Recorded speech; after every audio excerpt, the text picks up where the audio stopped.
Films today are using tons more computer graphics and CGI than they ever did before. Animated films are becoming more and more and more popular, with Frozen being number one. And it got me wondering, how has computer animation and CGI evolved over the years? It all started in the early 40s when the first computer was built. People were eager to know what this technology could really do. Very quickly, new breakthroughs in technology were discovered. But in 1963 is pretty much where computer animation really started. They figured out how to track airplanes using graphics in the computer interface, and in 1963, MIT workers developed a software called Sketchpad. It was a design tool you could use to make basic drawings. Over the years, people figured out how to make more complicated drawings, until in the early 70s, 3D drawings and graphics were discovered. This was a milestone in technology's history.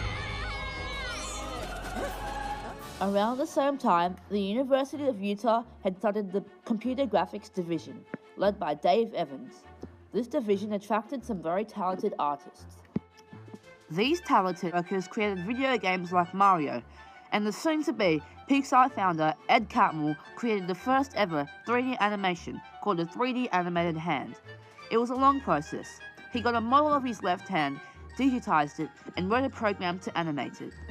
Filmmakers saw potential in the future of CGI and in filmmaking, like George Lucas, director of Star Wars. One of the first uses of this technology was in Star Wars A New Hope, when you see the Death Star and the X-Wings. But George Lucas still relied on practical effects. In the 1990s, CGI began to take off, and 1991 is considered the breakout year of CGI, with two major box office successes, both heavily using CG. First of these were Terminator 2, Judgement Day, most notably in the melting metal sequence. And second was Disney's Beauty and the Beast. Now you might be thinking, this guy must be bonkers, but it was used to combine both 2D traditional animation with 3D animation, most notably in the ballroom sequence. The ballroom is computer generated and the camera dollies move around in 3D space. Computer animation had way more advantages than traditional animation, because back in the old days, Walt Disney needed over 1,500 artists to work on a film like Bambi or The Jungle Book in 1967. But now it's possible for one person to create a film like Shrek. You love this woman, don't you? Yes. You want to hold her? Yes. Please her? Yes. Then you got to try a little. One of the most recognizable CGI movies is Tron, 1982. The film cost a whopping $17 million, and $4 million was spent on CG alone. 6 animators spent 9 months to create a ton of spectacular shots and sequences. Critics bashed Tron because it had no real story and the animation didn't seem right in the real world, because CGI just started. Although Tron wasn't that good of a movie, many animators got inspired by the film, including Ed Catmull, founder of Pixar. Pixar started out when George Lucas hired Ed Catmull to work in the Lucasfilm computer division.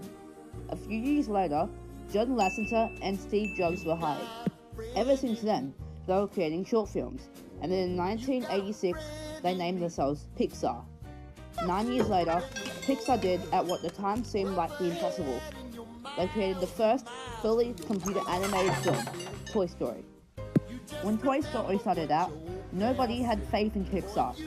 Everyone thought a fully computer animated film wouldn't work. This didn't help them one bit. They spent weeks looking for actors, toy companies, more actors, but most of them turned it down. So they compromised by adding original characters and finding new actors for the role. This is Andy we're talking about. It doesn't matter how much we're played with. What matters is we're here for Andy when he needs us. That's what we're made for. And thus Toy Story was a box office success, becoming the #1 movie of 1995 and won an Academy Award at the Oscars. But Pixar weren't the only ones who started making CG films. DreamWorks had been founded by ex-Disney employee Jeff Katzenberg, who is responsible for some of your favorite Disney films, such as Beauty and the Beast, The Little Mermaid, Lion King, and Aladdin. DreamWorks had released its first CG film, Ants, with a Z, a month between Pixar's second computer animated film, A Bug's Life, was released. Coincidence? I think not!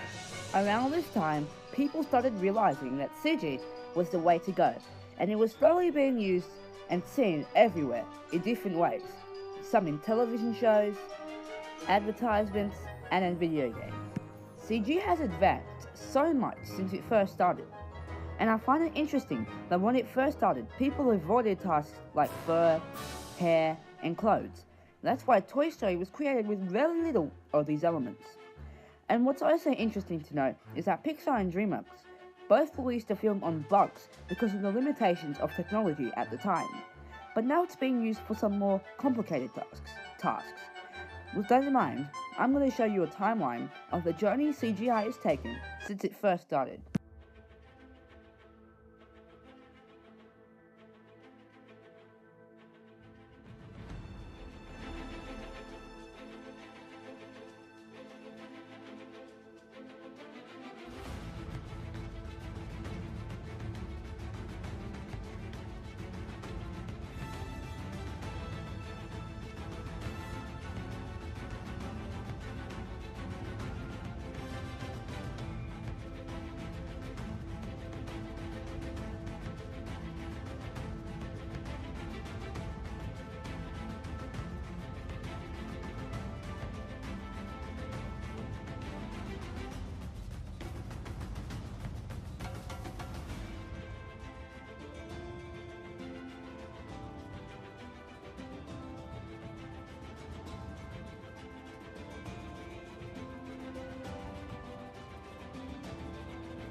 Now it's 2016.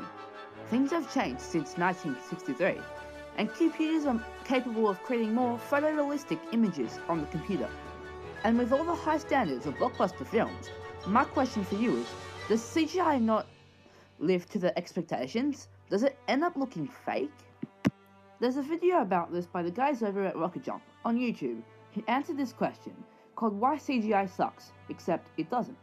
Their response was that we only see bad CGI, and I totally agree with that. Sure, CGI from 1972 doesn't really hold up well, but there's a reason why everyone loves Toy Story, because of its great storytelling. At the end of the day, CG is just a tool used to help tell a story. But does it look bad? I would definitely say no. Films today are actually incorporating CGI in their scenes, and you don't even notice it. And it definitely doesn't look bad. When VFX artists can achieve this, it means that they have done their job. Take a look at this clip from The Jungle Book 2016. Necessities, the simple bare necessities. Forget about your worries and your Looks pretty real, right? Well, you'd be surprised if I told you that The Jungle is computer generated, and it was filmed in a studio in LA. Sure, there's some parts where you can totally tell it's green screen, but we forget that, because what we're really paying attention to is the story. If people continue to make great films and use CGI to enhance the story, then I'm totally looking forward to the future. But right now we're at a point in time where the possibilities are endless.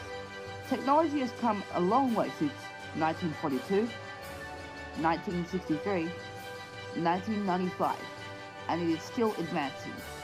Who knows what will be in the future? Now, to end this video, I just want to leave a famous quote from John Washington. Art inspires the technology, technology inspires the art. And that is how CGI has evolved over the years.